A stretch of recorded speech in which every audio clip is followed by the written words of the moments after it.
नमस्कार, मैं विक्रम सिंह। सारे स्टूडेंट्स को गुड मॉर्निंग। तो चलिए, आज की क्लास है मोल एंड मोल कॉन्सेप्ट। आपको बताना चाहूंगा कि ये जो टॉपिक है बहुत ही जरूरी है, क्योंकि आप केमिस्ट्री में इस बात पे ध्यान देना कि आपने सुना होगा कि न्यूमेरिकल्स आते हैं, यानी कि नंबर वाला क्वेश्चन आते हैं। उनको आपने ये भी सुना होगा, क्योंकि क्लास 10 से 11th आ रहे हो तो आपको तो बिल्कुल क्लियर नहीं रहता कि होता क्या है भैया, कैसे पढ़ेंगे, क्या करेंगे। या तो डर रहता है या फिर बड़ी इजी लगती है सोचने में कि जो चीजें पढ़े, अरे यार तो आसान है, मैं तो घर में बैठ के रट्टा मार लेता, हो जाता। ठीक है, सोचना आसान है, पर जब समय गुजरते जाता है ना तो केमिस्ट्री बताती जाती है अपनी प्रभाव, केमिस्ट्री बताती जाती है अपनी खासियतें। इतनी इफेक्टिव कोर्स होता है, इतनी बेहतरीन कोर्स होता है, इतनी मजेदार कोर्स होता है कि इसको आप अगर सही तरह से नहीं पढ़े तो ये बहुत ही दुखदाई हो जाता है। तो आपके लिए तो मजेदार होने वाली है, तो ये तो बात एकदम क्लियर है, क्योंकि आपने डिसाइड किया है विक्रम सर की क्लास में पढ़ना है, तो मजेदार होना ही है। फिलहाल एक बात और बोलना चाहूंगा मोल कॉन्सेप्ट के बारे में। मोल जो है एक ऐसा कॉन्सेप्ट है जिसके बगैर केमिस्ट्री का कोई भी न्यूमेरिकल बनता नहीं है, और कोई भी टॉपिक इसके बगैर अधूरी रहती है। मतलब ये समझ लो कि ये जो जान गया वही जान गया केमिस्ट्री, ये जो जान गया वही केमिस्ट्री की तरफ आगे रन कर सकता है, क्योंकि हर एक टॉपिक में ये आने वाला है। अब मोल क्या है, एक बड़ा क्वेश्चन बनता है कि मोल को हम कैसे डिफाइन करेंगे। एक्चुअली मोल को डिफाइन करना, मोल को परिभाषित करना एक टेढ़ी खीर है। फिलहाल हम मोल को सबसे पहले ये समझ लें कि ये शब्द किस तरह से आया है, ताकि आपके लिए आसान लगे। तो मैं इस वे में समझाने की कोशिश करूंगा कि ये ज्यादा आसानी से समझ में आ जाए। मोल ये एक्चुअली एक कांस्टेंट नंबर है, एक निश्चित अंक है, इसको हम मोल कहते हैं। सो वो अंक क्या है आपको भी पता होगा, एवोगैड्रो नंबर 6.022 इंटू 10⁻23। एक निश्चित अंक को हम मोल कहते हैं। जैसे कुछ एक बातें हम यहां पर देख लें, फिर उसके बाद मैं थोड़ा आगे चलते हैं, फिर बैक करूंगा। जैसे यहां पर कुछ एक यूनिट दिया गया है, नंबर की unit, unit of number, number की यूनिट। जैसे हम लोग बोलते हैं ना सैकड़ा, सैकड़ा, 100, सहस्त्र यानी 1000, दर्जन, डजन, कोरी, स्कोर, मोल, मोल, एवोगैड्रो संख्या, एवोगैड्रो संख्या। चलो कुछ शब्दों पे ध्यान देते हैं। हम सैकड़ा शब्द का उपयोग करते हैं। एक सैकड़ा यानी कि 100 कितना होगा? 100 के नंबर को हम क्या कहते हैं? सैकड़ा कहते हैं।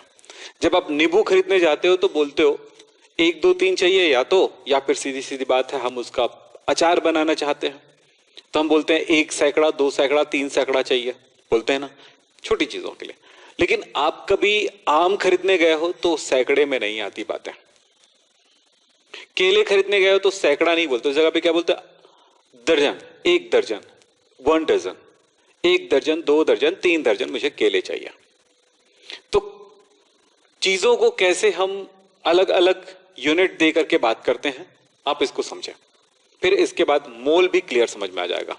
1 सैकड़ा 100 को बोलते हैं, वैसे 1 सहस्त्र 1000 को बोलते हैं, 1 डजन 12 को बोलते हैं, 1 कोरी 20 को बोलते हैं, 1 मोल, यस वैसे ही कुछ है, 6.022 इंटू 10⁻23 को बोलते हैं, और इसी नंबर को हम कहते हैं एवोगैड्रो नंबर। उधर भी लिख लीजिएगा, एक ही बात है। तो यहां पर जो शब्दों का उपयोग किया गया है, सैकड़ा 100 को, सहस्त्र 1000 को, वैसे ही मोल एक निश्चित नंबर को दिखाती है। 1 मोल यानी कि 6.022 इंटू 10⁻23, इतनी, मतलब समझ रहे हो ना, 6 के बाद अगर नंबर आ रहा है तो पॉइंट लगेगा 23 नंबर के बाद। ये बहुत बड़ा नंबर है, बहुत बड़ी संख्या है। तो इन चीजों का उपयोग क्यों करेंगे भाई, इतनी बड़ी संख्या का? अब कोई तो नहीं बोलेगा कि 1 मोल केले दे दीजिए। 1 मोल केले, इतने केले होंगे कि आप, हम क्या बोले, पूरा देश भी खाएगा तो खत्म नहीं होगा, इतनी है। तो 1 मोल इतनी बड़ी संख्या है, बहुत बड़ी संख्या है। समझने वाली बात यह है कि मोल शब्द का उपयोग क्यों किया जाता है। क्योंकि अगर मैं ये कहूं कोई भी सब्सटेंस है, कोई भी पदार्थ है, कोई भी एलिमेंट है, अगर उसका छोटा सा टुकड़ा लोगे तो वो, अगर ये एक एलिमेंट है, एक तत्व है, तत्व एलिमेंट एक शब्द है ना, तत्व है, तो इसमें इनके एटम्स यानी कि परमाणुएं,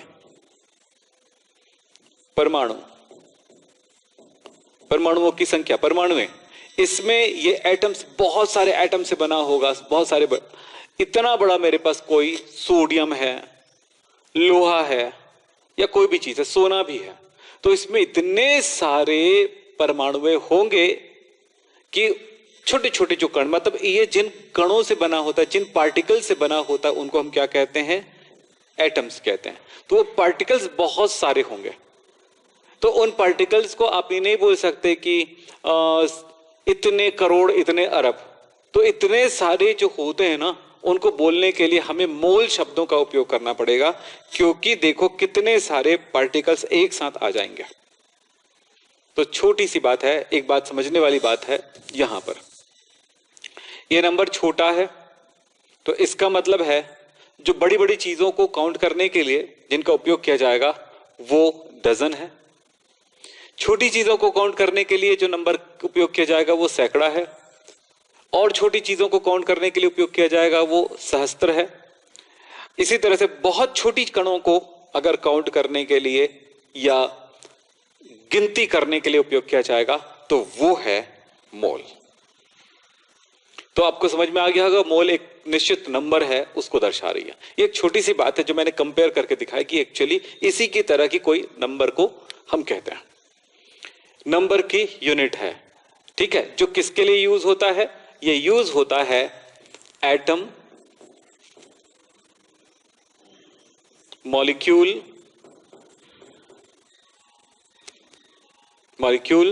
एंड आयन। हिंदी में बोले तो एटम को बोलते हैं परमाणु, हिंदी मीडियम वाले जान लें, क्योंकि ज्यादा से ज्यादा हम ऐसे शब्दों का उपयोग करेंगे ज्यादा अच्छा रहेगा आपके लिए।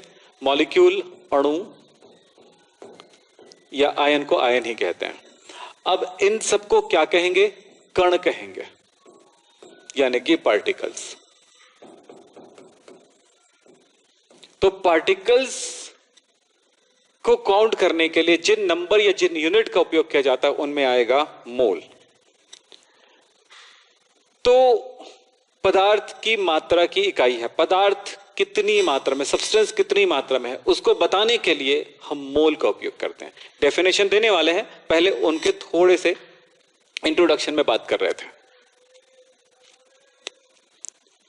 यूज ब्लैक बोर्ड, यहां पर ब्लैक नहीं हो सकता है, थोड़ा ध्यान रखिएगा, मैं जरूर करूंगा, बातें ध्यान रखिएगा।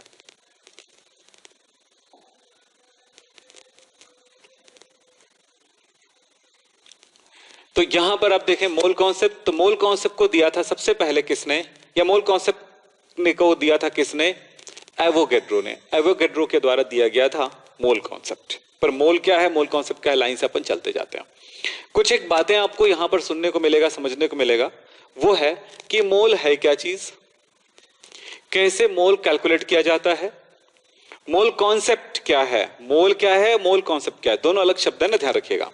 फिर आती है मोल कॉन्सेप्ट से आपको क्या बेनिफिट है, क्या फायदा है, क्या लाभ है। तो मैंने लाभ के बारे में थोड़ी जानकारी दी है, लेकिन जब आप इस पे काम करते जाओगे, प्रैक्टिस करते जाओगे, तो मोल का बेनिफिट आपको नजर आने लगेगा। सो वहां पर हम आगे बढ़ेंगे। फिलहाल ये सब क्वेश्चन का जवाब हम ढूंढने शुरू करते हैं। अगर सिंपल बोलना चाहें कि मोल है क्या चीज, तो आप बोल सकते हो एक लाइन में कि ये मोल जो है पदार्थ की मात्रा की इकाई है। Mole is the unit of quantity of a substance. Mole जो है पदार्थ की मात्रा की यूनिट है, इकाई है। किसी पदार्थ को उठाते हैं, मैंने कहा थोड़ा सा मैंने नमक उठा लिया, तो उस नमक की जो मास है हम डब्ल्यू में क्या कैलकुलेट करते हैं कि भाई ये 10 ग्राम है, 20 ग्राम है, जो भी है, एक तरीका हुआ। एक और बेहतर तरीका होगा इसमें कि जैसे मोल से भी कैलकुलेट कर सकते हैं। मोल को स्मॉल एन से डिनोट करेंगे, ध्यान रखिएगा ये एम गलत लिख गया है, स्मॉल एन से डिनोट करेंगे मोल को। तो ये जो है हम ये कहेंगे कि मैंने सोडियम क्लोराइड लिया, नमक लिया, वो 5 मोल है। मोल की यूनिट मोल ही होता है ना, तो 5 मोल है। इसका मतलब यह हुआ कि हम उस जगह पे बहुत सारी बातें बता सकते हैं।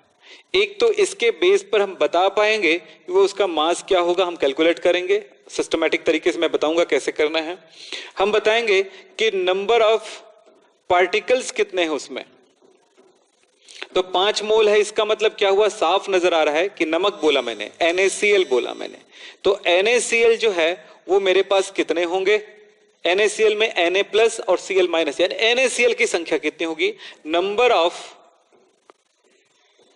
NaCl पार्टिकल्स, NaCl कणों की संख्या। NaCl भाई एक Na और एक Cl जुड़ करके क्या बनाएगा, NaCl बनाएगा। ये मान लेते हैं Na है और ये मान लेते हैं Cl है, तो NaCl मिल करके एक NaCl बना। तो ये NaCl के ऐसे कण कितने हैं, तो ये कितने हैं, 5 इंटू कितना मोल बोला है, 5 मोल, और एक मोल में कितने पार्टिकल्स होते हैं, 6.022 इंटू 10⁻23। अब इसको मल्टीप्लाई करोगे तो आपको जवाब मिल गया। जैसे कि आप बोलते हो ना मेरे पास 5 दर्जन केले हैं, 1 मिनट रुको मैं लिख देता हूं साफ तौर पे, 5 दर्जन केले हैं। इसका क्या मतलब हुआ, 5 गुणा डजन में कितना होता है 12, तो कितना हो गया 60 केले हैं मेरे पास, वही मतलब हुआ। 2 दर्जन केले हैं का क्या मतलब हुआ, 2 इंटू डजन में कितना होता है 12, तो कितना हो गया 24। तो ये इसका मतलब होता है 5 दर्जन 60, 12 से मल्टीप्लाई, 2 दर्जन 12 से मल्टीप्लाई, 2 इंटू 12, तो यही कहानी है। 5 मोल का मतलब क्या हुआ, वो इतना है। तो मोल से बहुत सारी चीजें पता चलेगा। तो हम आपको एक छोटी सी बात बताना चाहेंगे यहां पे कि इस बात पे ध्यान दें कि पदार्थ की मात्रा यानी क्वांटिटी की यूनिट को हम यहां पर मोल कहते हैं। सिंपल सी बात है, SI यूनिट में हम इसको क्या मानेंगे, SI यूनिट में हम इसको मानेंगे मोल, पदार्थ की मात्रा, ठीक है, क्वांटिटी ऑफ सब्सटेंस। सेकंड है मोल एक निश्चित संख्या को दर्शाती है। अभी मैंने बताया एक निश्चित संख्या को दर्शाती, वो निश्चित संख्या क्या थी, 6.023 इंटू 10⁻23। हाँ यहां पर मैंने 23 लिख दिया, कभी 22 लिखता हूं, कभी 23 लिखता हूं, तो आप बोलो यार सर कर रहे क्या हम, अरे भैया अलग अलग बुक में ये अलग अलग नंबर दिया गया है, लेकिन आप 22 लिख लो, कोई तकलीफ हो तो इससे फायदा है, 22 लिख लो कोई परेशानी, 23 लिख दो कोई परेशानी नहीं है, ठीक है। तो आप ये इस जगह पे कंफ्यूज नहीं होना, यहां पे किसी तरह की बहस में नहीं पड़ना, ठीक है, आपको जो करना है करना, ठीक। तो ये मतलब एक ही नंबर होता है, एक्चुअली होता है 6.02222 ऐसे कंटिन्यू होता है ना, इसलिए सारे नंबर को छोड़ने की जगह पे 23 लिख देते हैं कुछ लोग, लेकिन ऐसा लिखा नहीं जा सकता है। क्यों नहीं लिखा जा सकता, मैं राउंड ऑफ नंबर पढ़ाऊंगा तब ये बात क्लियर हो जाएगा। चलिए अब आप आती बातें, मोल का संबंध किससे है, मास से, द्रव्यमान से। मोल का संबंध किससे है, कणों की संख्या से, नंबर ऑफ पार्टिकल से है। मोल का संबंध किससे है, गैस के आयतन से है। अब इन सारे संबंधों को बताने के लिए मैं यहां पर फटाफट 3 फॉर्मूला लिख रहा हूं, जिसको मैं फाइनल में और लिखने वाला हूं, वही चीज आज समझने वाले हम लोग। मैं 3 फॉर्मूला लिख रहा हूं, अपने दिमाग में जल्दी से बिठाएंगे, फिर हम यूज करेंगे।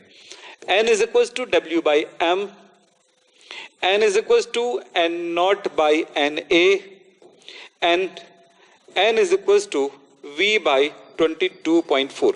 मैं इसी चीज को तो एक्सप्लेन करने वाला हूं आगे जाकर के, जल्दी से नोट कर ले अपनी कॉपी में, फिर आपको सब समझ में आएगा। जल्दी से नोट कर ले, फिर सब कुछ समझ में आएगा। जल्दी से नोट करें बेटा, फिर बहुत कुछ समझ में आएगा इससे। चलो हाँ जी, बाद में इन सारी चीजों को नोट करते हो ना आप लोग, ध्यान रखो। तो मोल का संबंध इन तीनों से है, और ये क्या संबंध है इसके बारे में हम बातचीत करेंगे। चलिए यहां पर ये चीज मैंने आपको समझा दी है कि क्या है मोल को समझने के लिए इसकी जरूरत थी। अब यहां पर एक चीज है, मोल को डिफाइन कैसे करते हैं हम लोग। स्टैंडर्ड यूनिट में इसको कैसे डिफाइन किया गया है। चलिए मोल को हम डिफाइन करते हैं। पहले यहां पर एक बात समझो कि किसी पदार्थ का एक मोल उसकी वह मात्रा है। किसी पदार्थ का एक मोल वह मात्रा है, मतलब वो कितना है वो बताने की कोशिश कर रहा है। तो ये फर्स्ट लाइन क्लियर है, लिखा है 1 mole of a substance contains a many particles and their number is equal to the number of particles in 12 gram of the carbon 12 isotope। ठीक है, यहां पर उन बातों को हम आपको समझाने वाले हैं। तो ध्यान से देखिए, जिस वह मात्रा है जिसमें उतनी ही रासायनिक इकाइयां यानी कि कण होते हैं। रासायनिक इकाइयां अगर शब्द ना समझ में आए तो यही है, क्या, कण, पार्टिकल्स। पार्टिकल्स मतलब कण मतलब एटम, मॉलिक्यूल या आयन, परमाणु, अणु या आयन।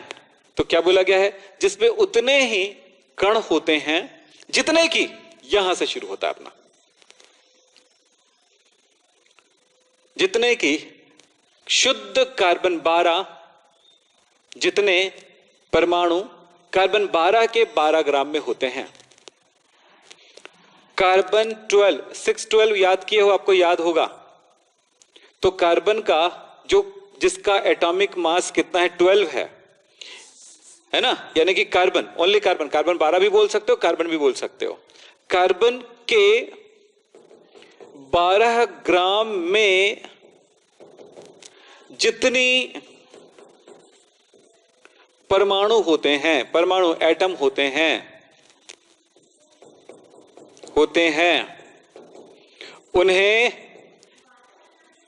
उन्हें 1 मोल कहते हैं। मैंने क्या बताया आपको, क्लियर हो गया होगा। कार्बन 12 के 12 ग्राम में जितनी कार्बन परमाणु होते हैं उन्हें 1 मोल कहा जाता है। पढ़ लो, दोनों जगह पे बिल्कुल वही चीज लिखा हुआ है।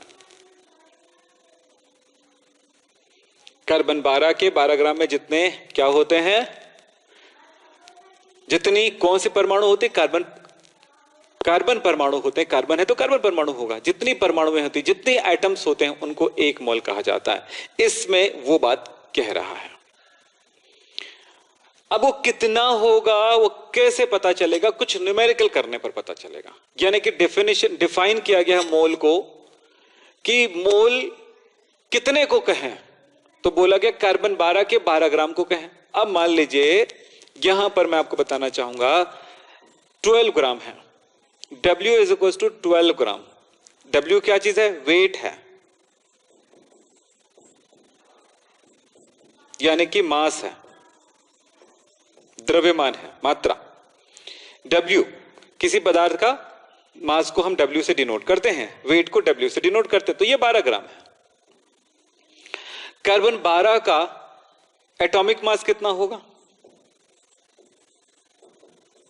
एटॉमिक मास का मतलब होता है परमाणु द्रव्यमान। परमाणु द्रव्यमान को यहां पर मोल के कंडीशन में हम लोग कैपिटल M से डिनोट करते हैं, अन्यथा हम कैपिटल A से डिनोट करते हैं, जबकि यहां पर हम M से डिनोट कर रहे हैं। तो वो कितना होता है कार्बन 12 में, ये देखो 12 में कितना है, 12। चलिए, अब मैंने एक फॉर्मूला आपको यहां पर बताया था, N is equal to W by M। चलो, N is equal to W by M। W की वैल्यू 12 है, ये W 12 ग्राम, और कार्बन 12 मतलब 12 उसका एटॉमिक मास है, डिवाइडेड बाय 12, तो कितना हुआ, 1। कितना हुआ, 1। तो इस तरह से क्या समझ में आया कि कार्बन 12 जो है, कार्बन 12 मतलब जिसका एटॉमिक मास 12 है, उस कार्बन को हमने लिया, उस कोयले को लिया, उस कार्बन को लिया और उसका 12 ग्राम हमने तौल लिया। तो उसमें उसे डिवाइड, उसको हम यहां पर इस फॉर्मूले में पुट करें तो कितना मिला, 1 मोल।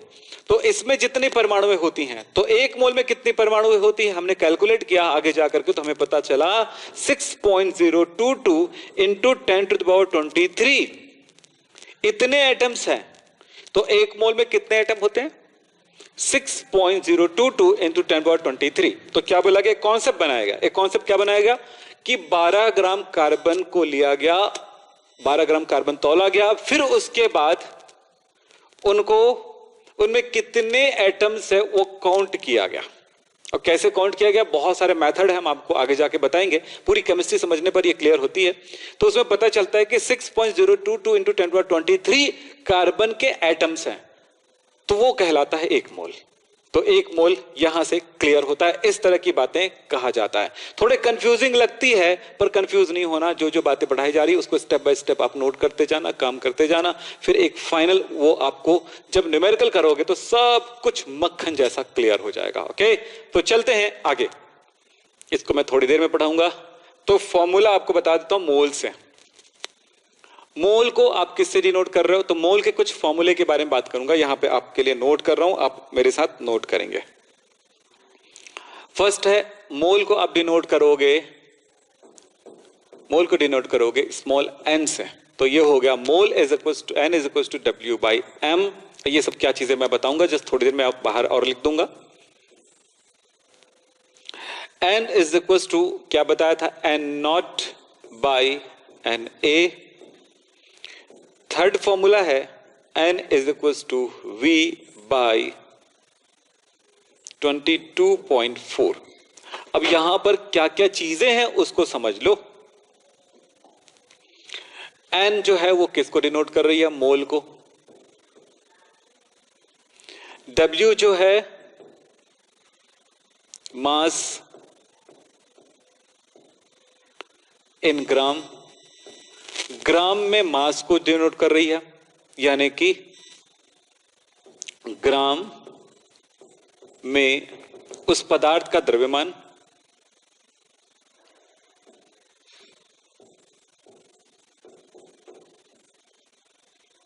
m, m अगर एटम है तो ये एटॉमिक मास होगा, atomic mass for atom,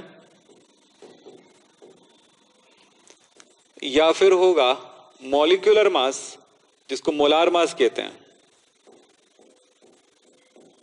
for molecule. मैं कह रहा हूं कि परमाणु के लिए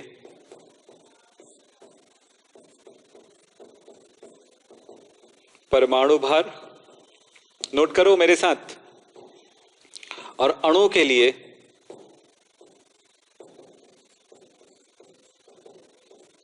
अणु भार होगा। परमाणु भार क्या होता है, अणु भार क्या होता है, हमें कैलकुलेट करने आ चुका है, हम जानते हैं, हमने याद भी किए हैं। तो ये पूरी शुरुआत से जो जो चल रही है उसमें सब कुछ क्लियर है। यहां पर आप बस रनिंग करते जाइए, ठीक है। अब आ रहा है हमारे पास W हो गया, M हो गया, N नॉट। N नॉट है, ये है कणों की संख्या, number of particles, number of particles, कणों की संख्या। अगर मॉलिक्यूल ले रहे हो तो मॉलिक्यूल की संख्या है, और एटम ले रहे हो तो एटम की संख्या है। तो कणों की संख्या बोले, आयन हो तो आयन की संख्या बोलेंगे। Na जो है एवोगैड्रो संख्या है, तो 6.022 इंटू 10⁻23 है। चलिए और कुछ, यहां पर आता है V, गैस का STP पर आयतन, STP पर लीटर में आयतन।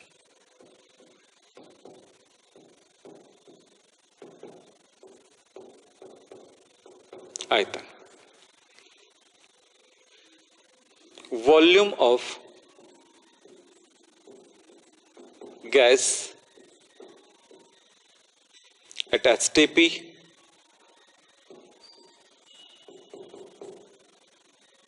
In litre. अब क्या बच गया? बाकी कुछ नहीं। सो ये हो गया। अगर हमने इसको लीटर में लिया है तब की कंडीशन में है। यदि हम इसको ml में ले लें आयतन को, तो वॉल्यूम को ml में ले लें तो क्या लिखेंगे? V इन ml। ml में अगर लिया जा रहा है तो ये 22,400 होगा। सो आप कंफ्यूज ना हो, हम हमेशा लीटर में लेने वाले हैं अभी फिलहाल, तो इसलिए इसको कुछ ना करो। चलिए, तो आप इसको नोट कर लें। यहां पर पॉसिबल है, अलग अलग स्टेप्स होते हैं, अलग अलग वो बैकग्राउंड होता है जो सेट होता है, उस पर कवर करना पड़ता है हमको। ले लीजिए, दो और फॉर्मूले मैं आपको बता रहा हूं जो स्पेशल याद रखेंगे। दो फॉर्मूला और याद रखना है आपको।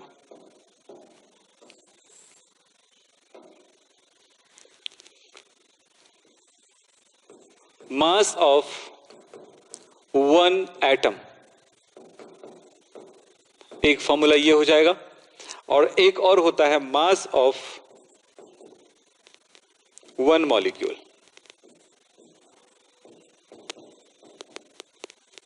मतलब ये होता है कि एक परमाणु का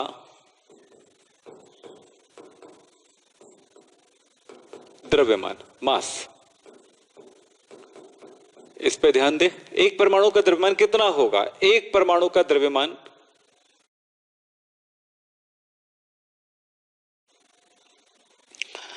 एक परमाणु का द्रव्यमान, ये हर जगह पॉसिबल नहीं हो पाएगा, थोड़ा सा एडजस्ट करना पड़ेगा। ठीक है, चलो यहां पर ध्यान दो। मास ऑफ वन एटम, तो एक एटम का, एक परमाणु का द्रव्यमान कैसे ज्ञात करेंगे? बड़ी अजीब बात है ना। सो मैं आपको यहां पर बताना चाहूंगा कि आप जिस भी एलिमेंट का करेंगे उसका एटॉमिक मास, एटॉमिक मास जानते हैं ना, परमाणु द्रव्यमान बाय एवोगैड्रो नंबर। मैंने Na लिख देता हूं, आपको समझ में आ जाएगा क्योंकि हमने इससे पहले भी Na यूज किया है। ठीक है। सेकंड,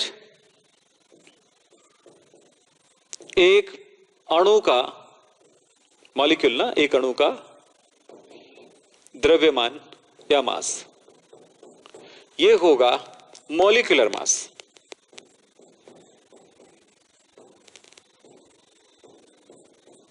ऑफ Na मतलब एवोगैड्रो नंबर 6.022 इंटू 10^23। इतनी चीजें हैं। अब हम नोट कर लें, नोट हो गया?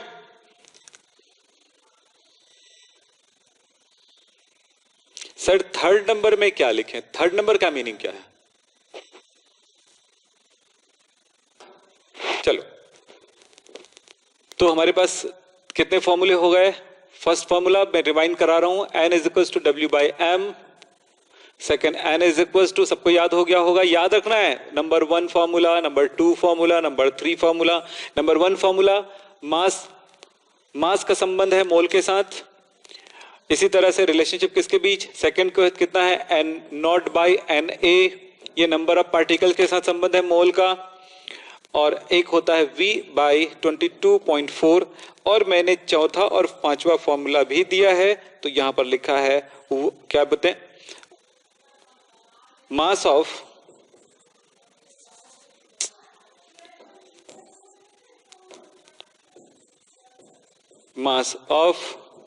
One atom.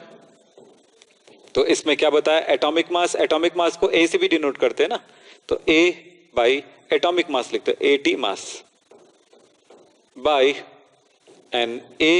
और दूसरा होता है mass of one molecule, one molecule.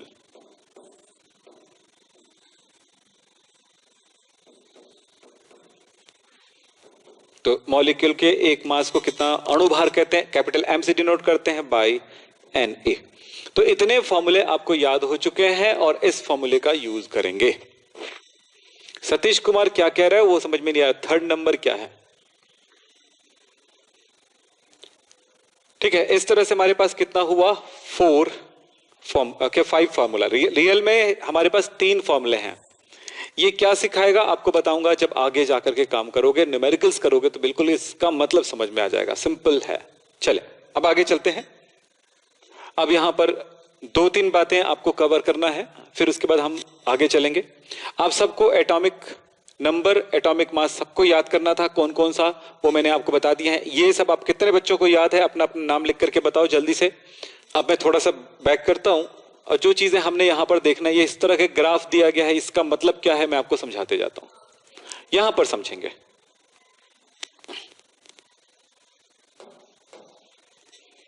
ध्यान देना, मोल, 1 मोल का मतलब आपको समझ में आ गया है कि 1 mole is equal to 6.022 into 10⁻23 particles या कण। इसको कहते हैं एवोगाड्रो नंबर। ये बातें हमने समझ लिया। इसका क्या मतलब हुआ, अगर मुझे कहा जाता है 1 मोल एटम, 1 मोल एटम यानी 1 मोल परमाणु, तो इसका मतलब क्या हुआ, 1 मोल परमाणु का मतलब यह हुआ कि परमाणुओं की संख्या कितनी होगी, एवोगाड्रो संख्या के बराबर, यानी 6.022 इंटू 10⁻23 परमाणु होंगी। अगर 1 मोल अणु कहा गया तो इतनी होंगी, उतने अणुएं। लेकिन 1 मोल आयन कहा गया तो 1 मोल आयन कहा गया तो 6.022 इंटू 10⁻23 आयन होगा। अब एक बार बताता हूं, अब ये जैसे देख लेते हैं, ये नाइट्रोजन एक एटम है, N2 एक मॉलिक्यूल है, लेकिन आयन क्या है यार, एटम और मॉलिक्यूल को तो क्लियर समझ में आ जाता है, लेकिन आयन क्या है, आयन होता है जिस पे चार्ज होता है। आयन जो होता है ना, जिस पे चार्ज होता है, जैसे O-2 लिखा है, Na+ लिखा हुआ है, Cl- लिखा हुआ है, SO4-2 लिखा हुआ है, NH4+ लिखा हुआ है, जिसमें चार्ज होता है, इलेक्ट्रिकल चार्ज होता है, प्लस या माइनस, वो कहलाता है आयन। तो ये है आयन, क्लियर, ये है आयन। तो भाई आयन, चलिए अब ये बात तो क्लियर हो गया। अब यहां पर समझने वाली बात है, 1 मोल परमाणुओं का भार उसके ग्राम परमाणु भार के बराबर होता है। इसका क्या मतलब है, थोड़ा सा समझना और सीखना पड़ेगा। 1 मोल परमाणुओं का भार, mass of 1 mole atoms, 1 mole atom का मास उनके एटॉमिक ग्राम एटॉमिक मास के इक्वल होता है। बड़ी अजीब बात लग रही है, इसको समझने में थोड़ी तकलीफ हो सकता है, तो इस तकलीफ को दूर करने के लिए मैं अभी आपको जस्ट बताता हूं, ध्यान सुनिएगा। ये स्पेस खाली उसी जगह पे आपको बताता हूं। सबसे पहले ग्राम परमाणु भार का मीनिंग समझो। ग्राम परमाणु भार, एक शब्द पे ध्यान देना, आज ये थोड़ा सा एक्स्ट्रा समझ है। Gram atomic mass, gram molecular mass, ग्राम आयनिक मास भी कह सकते हैं, ग्राम आयनिक मास। इन सारी चीजों को हम ये भी कह सकते हैं कि आप समझो ग्राम एटम, ग्राम मॉलिक्यूल,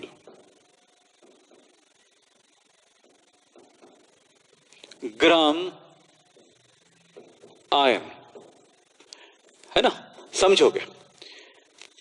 ग्राम और साथ में एटम, ग्राम मॉलिक्यूल, ग्राम आयन एक साथ जुड़ा हुआ शब्द अगर नजर आएगा तो इसका सीधा सा मतलब है मोल। क्या समझ में आया, इसका सीधा सा मतलब है मोल। सिर्फ ग्राम रहेगा, किसी भी चीज, जैसे 5 ग्राम ऐसा लिखा हुआ है, मान लीजिए लिखा है 5 ग्राम एटम ऑक्सीजन, ऐसा लिखा हुआ है, एक बात हुई। दूसरी बात है 5 ग्राम ऑक्सीजन, इन दोनों का अलग अर्थ है, ध्यान से समझो मेरी बात। ग्राम एटम, ग्राम मॉलिक्यूल, ग्राम आयन अगर लिखा हो तो इसका मतलब होता है मोल। दिमाग में बैठा के रखो, क्वेश्चन पढ़ते समय बहुत कंफ्यूजन होता है, इसीलिए जब न्यूमेरिकल बनाओगे तो बहुत अच्छे से होगा। तो कल न्यूमेरिकल्स है, कल न्यूमेरिकल का फर्स्ट टर्म, फिर कल उसके बाद सेकंड टर्म, 3 क्लासेस कम से कम आपके होने हैं इस चैप्टर में, इस टॉपिक पे। चाहो तो मैं एक दिन में तीनों चीजों को एक ही क्लास में खत्म कर देता, लेकिन मुझे पता है कि वो बच्चा आज तक मोल नहीं सीख पाया। आप ट्राई करो, 12th के कितने बच्चों को मोल कॉन्सेप्ट क्लियर है? अपने आसपास जो दोस्त हैं, अपने भैया हैं या जो भी है, तकरीबन 90% स्टूडेंट ऐसे हैं जिनको मोल के कॉन्सेप्ट, मोल की बातें पता ही नहीं है, वो जानते ही नहीं है मोल, और मोल को यूज करे बगैर वो दुनिया भर की चीजें पास होके भी निकल गए आगे। प्रॉब्लम क्या? पास होना सक्सेस है? नहीं, पास होना सक्सेस की एक दिखाई देने वाला एक सर्टिफिकेट है, पर सक्सेस जो है सर्टिफिकेट नहीं होती। सक्सेस जो होती है उसमें वो वर्क कर सके, उस पर काम कर सके, वो सक्सेस होता है। तो वो सक्सेस मैं देने वाला हूं। तो ठीक है, अब देखो ग्राम, ये दो वर्ड्स मेरे पास है, इसका क्या मतलब हुआ? पहले वाले का मतलब क्या है वो देखियो आप। ग्राम क्या लिखा है? 5 ग्राम एटम ऑक्सीजन, मतलब है कि ये ग्राम एटम एक साथ आया है, मतलब ये है n इज इक्वल टू 5, यानी मोल की संख्या 5 है। 5 मोल है वो। नीचे वाले में जाते हैं, ये दोनों को एक जगह कवर कर देता हूं, नहीं तो कंफ्यूज हो जाओगे। दूसरी जगह पर लिखा हुआ है 5 ग्राम ऑक्सीजन, ना ग्राम के साथ एटम जुड़ा है, ना मॉलिक्यूल जुड़ा हुआ है, ना आयन जुड़ा हुआ है। इसका सीधा सा मतलब है कि 5 ग्राम मतलब ये 5 ग्राम है, यानी कि मास ऑफ ऑक्सीजन ये है 5 ग्राम।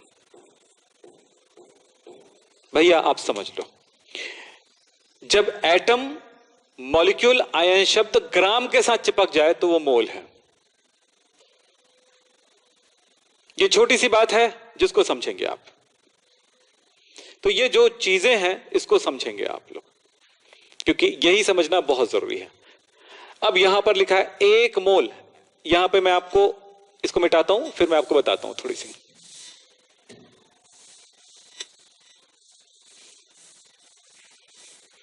अब इस जगह पे इस लाइन को हम समझने की कोशिश करते हैं।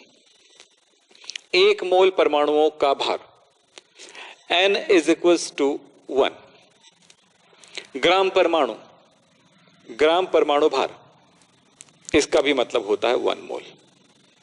तो n इज इक्वल्स टू 1 इधर है, n इज इक्वल्स टू 1 इधर है। यानी यहां पर बोल रहा है कि 1 मोल परमाणुओं का भार, यानी 1 मोल में कितने परमाणु होते हैं? 6.022 into 10 to the power 23 atoms का, यानी परमाणुओं का मास या भार, द्रव्यमान, वेट कितना होता है? 1 मोल के बराबर होता है, 1 ग्राम परमाणु भार के बराबर होता है, ये बोल रहा है। अब ये ग्राम परमाणु का रियल अर्थ क्यों ऐसा निकला, इसका मैं बताना चाहता हूं। W/m, ये W is equal to m दोनों बराबर को दर्शाता है, इसलिए ऐसा कहा गया। तो ये बहुत सारे कंफ्यूजन क्रिएट हो जाएगा, इससे मैं कंफ्यूजन से बचने के लिए ये सारी चीजों को या तो आप नोट करके रखोगे जो आपके काम आएंगे, या फिर आप इसको समझ के रखोगे। इसमें थर्ड में जाते हैं, लास्ट लाइन में जाते हैं। किसी गैस के एनटीपी या एसटीपी पर 1 मोल के द्वारा घेरा गया स्थान 22.4 लीटर होता है। एक बड़ी गजब की बात बता रहा हूं, वो गैस कोई भी हो, अगर वो एसटीपी पर है या एनटीपी पर है, यहां पर इसका मतलब बता देता हूं कि टेम्परेचर 273 केल्विन एंड प्रेशर 1 बार लगभग 1 एटमॉस्फेरिक के आसपास होता है, 1 एटीएम।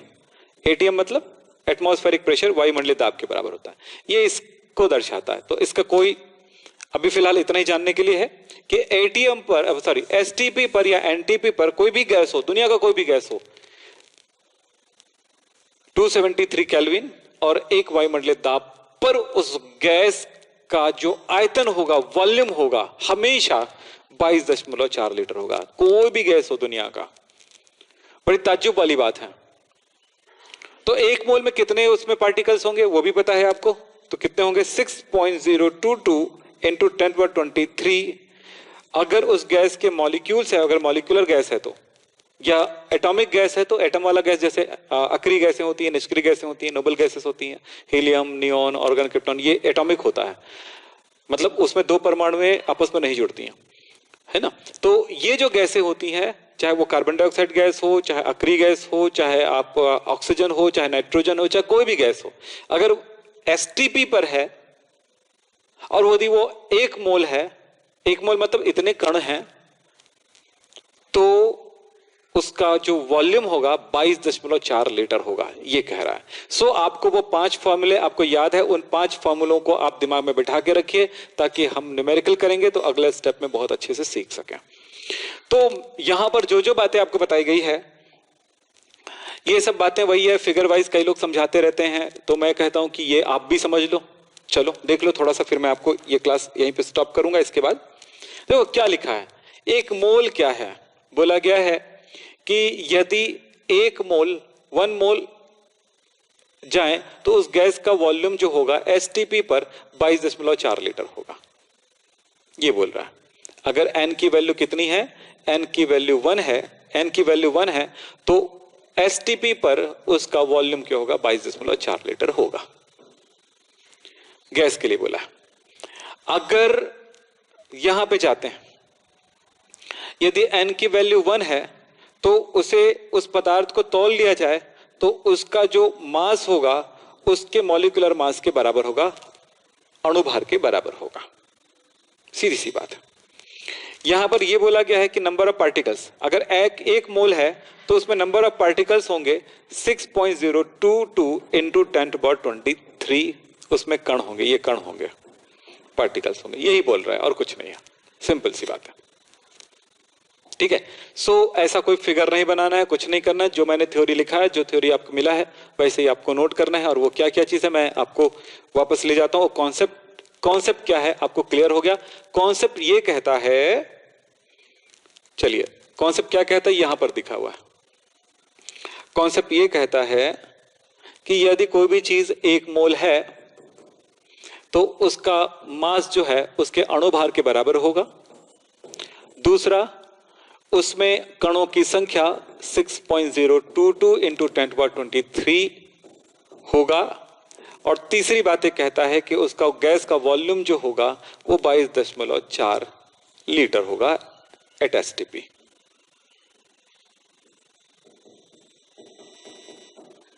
ठीक है, बस यही कह रहा है, ये कॉन्सेप्ट है। ठीक है, तो चलिए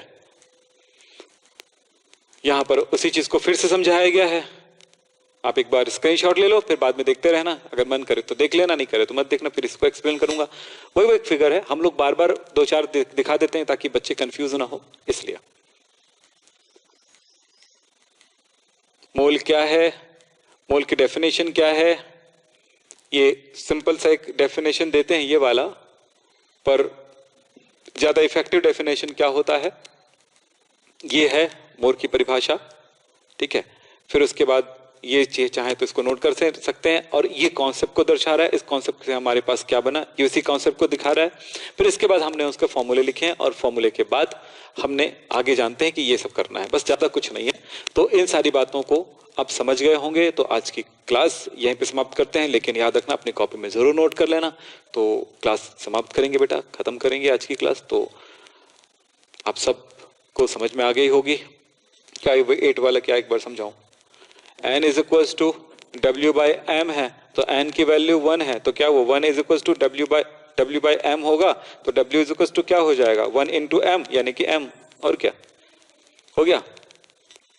चलिए दोबारा, जब भी कोई चीज समझ में नहीं आती हो तो ऑनलाइन क्लास का एक बहुत बड़ा फायदा है कि आप उसे रिवाइज करके पूरी एक बार क्लास देखो, ताकि आपके दिमाग में अच्छे से बैठ जाए।